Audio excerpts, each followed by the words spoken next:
الحمدللہ رب العالمین والصلاة والسلام علی سید الانبیاء والمرسلین وعلی آلہ واصحابہ اجمعین اما بعد فاعوذ باللہ من الشیطان الرجیم بسم اللہ الرحمن الرحیم ختم اللہ علی قلوبہم وعلی سمعہم وعلی ابصارہم غشاوۃ ولہم عذاب عظیم۔ سورہ بقرہ آیت نمبر 35۔ صدق اللہ مولانا العلی العظیم۔ میرے عزیز ساتھیوں، آج کے اس ایپیسوڈ کے اندر ہم لفظ خاتم کا ترجمہ کریں گے اور ختمت اللہ سے مراد کیا ہے، یعنی ختم کا لفظی معنی کیا ہے اور اصطلاحی معنی کیا ہے، اس کو قرآن اور حدیث سے سمجھیں گے انشاءاللہ العزیز۔ میرے عزیز ساتھیوں، قرآن میں لفظ خاتم سے 7 جگہ پر یہ لفظ آیا ہوا ہے۔ نمبر 1 جو ہم نے آپ کے سامنے تلاوت کی سورہ بقرہ کی آیت نمبر 7 ہے، ختم اللہ علی قلوبہم وعلی سمعہم وعلی ابصارہم غشاوہ ولہم عذاب عظیم، جس کا ترجمہ یہ ہے کہ اللہ نے ان کے دلوں پر اور ان کے کانوں پر مہر لگا دی ہے اور ان کی آنکھوں پر پردہ پڑا ہوا ہے اور ان کے لیے زبردست عذاب ہے۔ آیت نمبر 2 ہے، قل ارأیتم ان اخذ اللہ سمعکم وابصارکم وختم علی قلوبکم من الہ غیر اللہ یأتیکم بہ انظر کیف نصرف الآیات ثم هم یصدفون۔ سورہ اعراف آیت نمبر 46۔ اس کے اندر اللہ فرما رہا ہے، اے پیغمبر ان سے کہو ذرا مجھے بتاؤ کہ اللہ تمہاری سننے کی طاقت اور تمہاری آنکھیں تم سے چھین لے اور تمہارے دلوں پر مہر لگا دے تو اللہ کے سوا کون معبود ہے جو یہ چیزیں تمہیں لا کر دے دے۔ دیکھو ہم کیسے کیسے مختلف طریقے سے دلائل بیان کرتے ہیں، پھر بھی یہ لوگ منہ پھیر لیتے ہیں۔ آیت نمبر 3 ہے، افرأیت من اتخذ الہہ ہواہ واضلہ اللہ علی علم وختم علی سمعہ وقلبہ وجعل علی بصرہ غشاوہ فمن یہدیہ من بعد اللہ افلا تذکرون۔ سورہ جاثیہ آیت نمبر 23 ہے، جس کے اندر اللہ فرما رہا ہے، پھر کیا تم نے اسے بھی دیکھا جس نے اپنا خدا اپنی نفسانی خواہش کو بنا لیا ہے اور علم کے باوجود اللہ نے اسے گمراہی میں ڈال دیا اور اس کے کان اور دل پر مہر لگا دی اور اس کی آنکھ پر پردہ ڈال دیا۔ اب اللہ کے بعد کون ہے جو اسے راستے پر لائے؟ کیا پھر بھی تم لوگ سبق نہیں لیتے؟ آیت نمبر 4 ہے، الیوم نختم علی افواہہم وتکلمنا ایدیہم وتشہد ارجلہم بما کانوا یکسبون۔ سورہ یاسین آیت نمبر 65، جس کا ترجمہ یہ ہے، آج کے دن ہم ان کے منہ پر مہر لگا دیں گے۔ یعنی کس کے دن؟ یہ قیامت کے دن کی بات ہے۔ ان کے دل پر، ان کے منہ پر مہر لگا دیں گے اور ان کے ہاتھ ہم سے باتیں کریں گے اور ان کے پاؤں گواہی دیں گے کہ وہ کیا کمائی کرتے تھے۔ یہاں مہر لگانے سے مطلب زبان پر جب منہ پر مہر لگا دیں گے تو منہ سے بالکل بول نہ سکیں گے۔ پھر قیامت کے دن ان کے اعضاء، ان کے ہاتھ پاؤں گواہی دیں گے۔ میرے عزیز ساتھیوں، آئیے 5ویں آیت کیا ہے، ام یقولون افترى علی اللہ کذبا فإن یشاء اللہ یختم علی قلبک ویمحو اللہ الباطل ویحق الحق بکلماتہ انہ علیم بذات الصدور۔ سورہ شورى آیت نمبر 24، جس میں اللہ فرما رہا ہے، بھلا یہ لوگ یوں کہتے ہیں کہ اس شخص نے یہ کلام خود گڑھ کر جھوٹ موٹ اللہ کے ذمے لگایا ہے، حالانکہ اگر اللہ چاہے تو تمہارے دل پر مہر لگا دے، اور اللہ تو باطل کو مٹاتا ہے اور حق کو اپنے کلمات کے ذریعے ثابت کرتا ہے، یقیناً وہ سینوں میں چھپی ہوئی باتوں تک کو جانتا ہے۔ آیت نمبر 6 ہے، یسقون من رحیق مختوم۔ سورہ مطففین کی آیت نمبر 25 ہے، جس کا ترجمہ یہ ہے کہ انہیں ایسی خالص شراب پلائی جائے گی جس پر مہر لگی ہوگی۔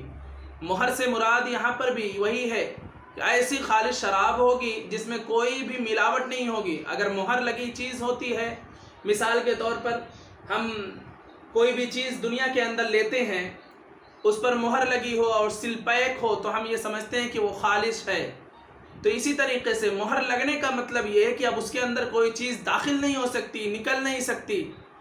7ویں آیت کیا ہے؟ ختامہ مسک وفی ذلک فلیتنافس المتنافسون، سورہ مطففین آیت نمبر 26، کہ اس کی مہر بھی مشک ہی کی مشک ہوگی، اور یہی وہ چیز ہے جس پر للچانے والے کو بڑھ چڑھ کر للچانا چاہیے۔ میرے عزیز ساتھیوں، ان 7 جگہ پر معنی میں قدر مشترک یہ ہے کہ اس کا معنی کیا کیا جاتا؟ اس کا معنی یہ کیا جاتا ہے کہ کسی چیز کو اس طرح بند کرنا کہ اندر والی چیز باہر نہ آ سکے اور باہر والی اندر نہ جا سکے۔ مثلا ختم اللہ علی قلوبہم، اس کا مطلب یہ ہے کہ کفار کے دلوں پر اللہ نے مہر لگا دی ہے، اب ایمان ان کے دل میں داخل نہیں ہو سکتا اور کفر ان کے دل سے باہر نہیں جا سکتا۔ اسی طرح ہماری زیر بحث آیت میں بھی خاتم النبیین کا مطلب یہ ہے کہ دائرہ نبوت میں جتنے نبی آنے تھے وہ آ چکے، جتنے نبی اور رسول اس دنیا کے اندر آنا تھا وہ سب آ چکے ہیں، اب دائرہ نبوت میں نیا نبی نہیں آ سکتا۔ اسی طرح نبوت سے کوئی نبی باہر بھی نہیں جا سکتا۔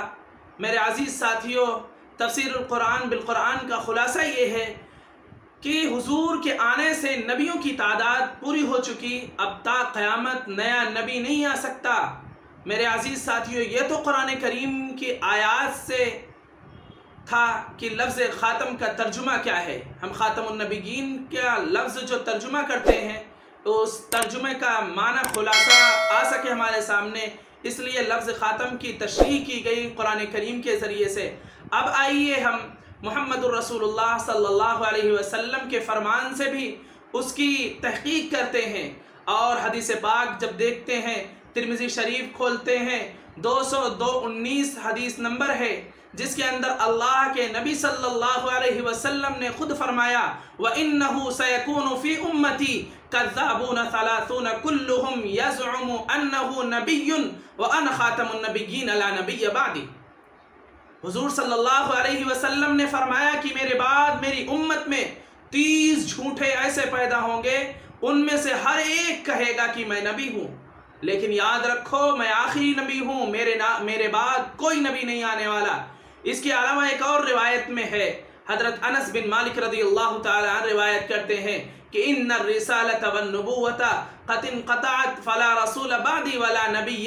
ترمذی شریف کی حدیث یہ بھی ہے کہ بے شک رسالت اور نبوت مجھ پر منقطع ہو چکی ہے، اب میرے بعد کوئی نبی نہیں آئے گا اور نہ کوئی رسول آئے گا۔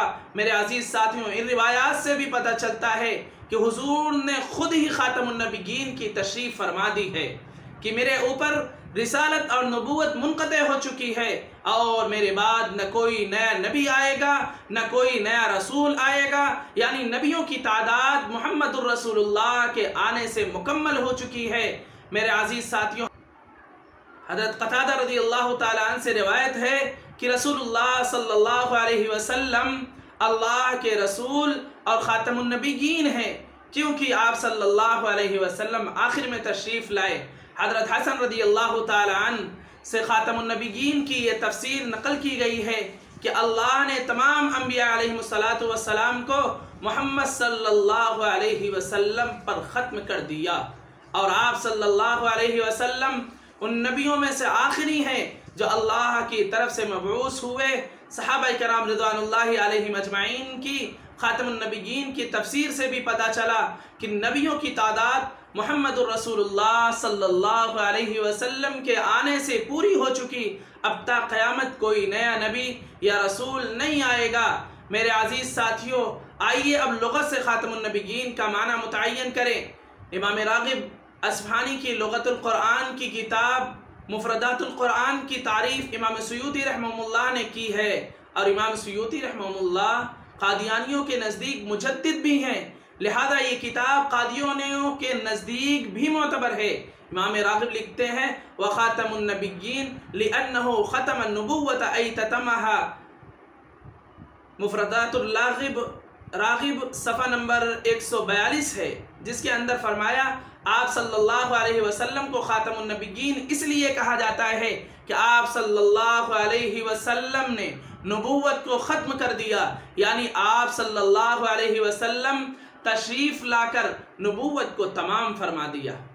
لسان العرب، عربی لغت کی مشہور و معروف کتاب یہ ہے۔ یہ کتاب عرب و عجم میں مستند سمجھی جاتی ہے۔ اس میں خاتم النبیین کے بارے میں یوں لکھا گیا کہ خاتم القوم زیر کے ساتھ اور خاتم القوم تاکہ زبر کے ساتھ، اس کے معنی آخر القوم ہیں، اور انہی معنی پر لحیانی سے نقل کیا ہے کہ محمد الرسول اللہ صلی اللہ علیہ وسلم خاتم الانبیاء ہیں، یعنی آخری نبی ہیں۔ یہ تو صرف لغت کی 2 کتابوں کا حوالہ دیا گیا، جبکہ لغت کی تمام کتابوں میں خاتم النبیین کا یہی مفہوم بیان کیا گیا ہے۔ میں خاتم النبیین پر علمی تحقیقی گفتگو سے ثابت کیا ہے کہ خاتم النبیین کا مطلب یہ ہے کہ حضور کے آنے سے نبیوں کی تعداد مکمل ہو چکی ہے، اب تا قیامت کوئی نیا رسول یا نیا نبی نہیں آئے گا۔ اب ہم دیکھتے ہیں کہ قادیانی اس آیت کے ترجمے اور مفہوم کا جائزہ کس طریقے سے کرتے ہیں۔ قادیانی اس آیت اور مفہوم، اس آیت سے اس کا مفہوم کیا لیتے ہیں، تو آپ کو بتاتے ہیں کہ قادیانیوں کا ترجمہ کیوں غلط ہے۔ میرے عزیز ساتھیوں، خاتم النبیین کا مطلب مرزا قادیانی یہ لیتا ہے کہ حضور صلی اللہ علیہ وسلم کی کامل اتباع سے نبی بنیں گے۔ آپ سمجھ رہے ہیں؟ روحانی خزائن جلد 22 صفحہ نمبر 100۔ قادیانیوں کے خاتم النبیین کے کیے گئے ترجمے غلط ہونے کی بہت سے وجوہات ہیں۔ نمبر 1، مجھے نبوت تو ماں کے پیٹ میں ہی ملی تھی، یہ مرزا قادیانی خود کہتا ہے۔ روحانی خزائن جلد 22 صفحہ نمبر 70 پر ہے۔ ایک طرف تو قادیانی کہتے ہیں کہ نبوت حضور صلی اللہ علیہ وسلم کی اتباع سے ملتی ہے، جبکہ یہاں تو مرزا قادیانی نے لکھا ہے کہ مجھے نبوت ماں کے پیٹ میں ہی ملی تھی۔ میرے عزیز ساتھیوں، آپ خود فیصلہ کریں کہ مرزا قادیانی کی کون سی بات درست ہے۔ وجہ نمبر 2، مرزا قادیانی نے خود خاتم النبیین کا ایک جگہ ترجمہ لکھا ہے کہ ختم کرنے والا ہے نبیوں کا۔ روحانی خزائن جلد 3 صفحہ نمبر 431 ہے۔ اگر یہ ترجمہ غلط ہے تو مرزا قادیانی نے یہ ترجمہ کیوں کیا ہے؟ میرے عزیز ساتھیوں، تیسری وجہ یہ ہے، مرزا قادیانی نے لکھا ہے کہ میرے پیدا ہو جانے کے بعد میرے والدین کے گھر میں کوئی اور لڑکا یا لڑکی نہیں ہوئی، گویا میں اپنے والدین کے لیے خاتم الاولاد تھا۔ روحانی خزائن جلد 15 صفحہ نمبر 479 ہے۔ اگر خاتم النبیین کا یہ مطلب ہے کہ حضور کی مہر سے نبی بنتے ہیں، تو خاتم الاولاد کا بھی یہی مطلب ہونا چاہیے کہ مرزا قادیانی کی مہر سے مرزا قادیانی کے والدین کے گھر میں اولاد ہوگی۔ کیا قادیانی یہ معنی خاتم الاولاد کا کریں گے؟ یقیناً یہ ترجمہ نہیں کریں گے۔ تو پتہ چلا کہ قادیانیوں کا کیا گیا ترجمہ سرے سے ہی غلط ہے۔ چوتھے نمبر کی وجہ، ایک طرف قادیانی کہتے ہیں کہ حضور صلی اللہ علیہ وسلم کی مہر سے ایک سے زائد نبی بنیں گے، جبکہ دوسری طرف مرزا قادیانی اور قادیانی جماعت کا موقف ہے کہ صرف مرزا قادیانی کو ہی حضور صلی اللہ علیہ وسلم کی کامل اتباع سے نبوت ملی ہے۔ روحانی خزائن جلد 22 صفحہ نمبر 406 ہے، جس کے اندر یہ لکھتے ہیں، میرے عزیز ساتھیوں، مرزا قادیانی کے بعد خلافت ہے، نبوت نہیں ہے، یہ بھی لکھتے ہیں۔ تو اس طرح میرے عزیز ساتھیوں، مرزا قادیانی کے بعد خلافت ہے، نبوت نہیں، یہ بھی لکھتے ہیں۔ تو اسی طرح حضور صلی اللہ علیہ وسلم خاتم النبیین ہوئے، خاتم النبیین نہ ہوئے۔ اگر مرزا قادیانی حضور کے بعد نبی ہے تو آپ صلی اللہ علیہ وسلم خاتم النبیین کیسے ہوئے؟ اس لیے یہ خود کا ترجمہ قادیانیوں کے لحاظ سے باطل ہے۔ وجہ نمبر 5، اگر خاتم النبیین کا یہ مطلب لیا جائے کہ حضور صلی اللہ علیہ وسلم کی اتباع سے نبوت ملے گی، تو اس کا مطلب یہ ہوا کہ حضور صلی اللہ علیہ وسلم حضرت آدم علیہ السلام سے لے کر حضرت عیسیٰ تک انبیاء کے خاتم نہیں، بلکہ اپنے سے بعد آنے والے نبیوں کے خاتم ہیں، اور یہ بات قرآن و حدیث کے منشا کے خلاف ہے۔ وجہ نمبر 6، یہ معنی محاورات عرب کے بھی بالکل خلاف ہے، کیونکہ خاتم القوم اور خاتم المہاجرین کے بھی یہی معنی کرنے پڑیں گے کہ اس کی مہر سے قوم بنتی ہے اور اس کی مہر سے مہاجر بنتے ہیں، اور یہ ترجمہ خود قادیانیوں کے نزدیک بھی باطل ہے۔ میرے عزیز ساتھیوں، اگر کوئی قادیانی قرآن پاک کی کسی ایک آیت سے یا کسی ایک حدیث سے یا کسی صحابی یا تابعی کے قول سے خاتم النبیین کا یہ معنی دکھا دے کہ حضور صلی اللہ علیہ وسلم خاتم النبیین ہیں اور حضور کی مہر سے یعنی خاتم النبیین کی مہر جو ہے اللہ نے نبیوں کو ختم کر دیا، اب ان کی مہر سے کامل اتباع سے نبی بنتا ہے کوئی شخص، تو اس قادیانی کو منہ مانگا انعام دیا جائے گا۔ میرے عزیز ساتھیوں، اللہ رب العزت سے دعا ہے کہ اللہ رب العزت ہم سب کو ان فتنوں سے بچنے کی توفیق عطا فرمائے اور خاتم النبیین پر گہرا مطالعہ کرنے کی توفیق عطا فرمائے، جس سے ہم اور آپ کو قرآن و حدیث اور صحابہ کرام کی اجماعی زندگی سے ہمیں معلوم چل سکے کہ خاتم النبیین کا لفظی معنی کیا ہے، تحقیقی معنی کیا ہے، اور قرآن کریم خاتم النبیین کا لفظی معنی کیا کرتا ہے اور اس کا مفہوم کیا ہے۔ اگر ہم اس چیز کو سمجھ جائیں گے تو ان دھوکے، ان فریب کے اندر ہم نہیں آ سکتے۔ اللہ رب العزت سے دعا ہے کہ اللہ رب العزت جب تک زندہ رکھے، اسلام پر زندہ رکھے، اور جب موت دے تو ایمان کی حالت میں محمد الرسول اللہ صلی اللہ علیہ